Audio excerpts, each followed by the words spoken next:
Je zou denken dat de pastoor en kapelaan hier overleggen bij het altaar, maar in de Sint-Theresia-kerk in Landgraaf is dat anders. Hier praten eigenaar en projectontwikkelaar over de nieuwe functie van de kerk. Een ultieme vorm van duurzaamheid is het hergebruiken van een gebouw. Dus laten we dan met z'n allen proberen daar goede oplossingen voor te vinden. En Remo Smolenaars kan het weten. Hij bouwde eerder 8 woningen in de Bernadettekerk in Landgraaf en heeft soortgelijke projecten lopen in kerken in Melick, Kelpen-Oler, Baaksum en Leunen. En deze Theresiakerk werd gekocht door transportondernemer Wim Vossenberg. Hij wil er 14 eensgezinswoningen maken, want de woningnood is ook in Landgraaf groot.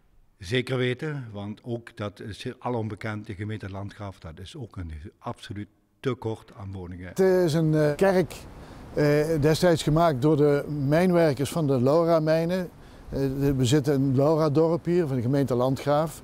En deze heilige Theresiakerk destijds is inderdaad gebouwd door en voor de mijnwerkers. In Landgraaf veranderde eerder naast de Bernadettekerk ook de Barbarakerk en de Lichtenbergkerk van bestemming. Door fanfare en tamboerkorps werd er een cultuurhuis van gemaakt. Want die moer had ik ook al door met Sandra.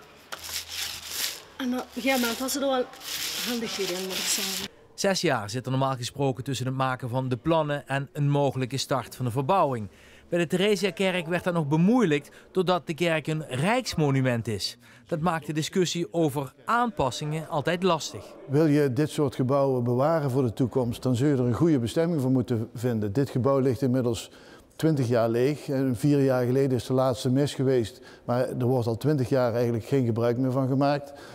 Nou, tel er nog een keer 20 jaar bij op en het gebouw is echt helemaal verwaarloosd. Dus wil je een gebouw goed bewaren en goed hergebruiken, herbestemmen, daar knapt de wijk mee op en daar knapt het gebouw van op. Dus dat is heel belangrijk. En dan zal de Rijksdienst of een welstandscommissie daar zeker meer voor open moeten gaan staan. De ster hangt in ieder geval, dus ook de lege kerk blijft komende maand het hart van Lauradorp.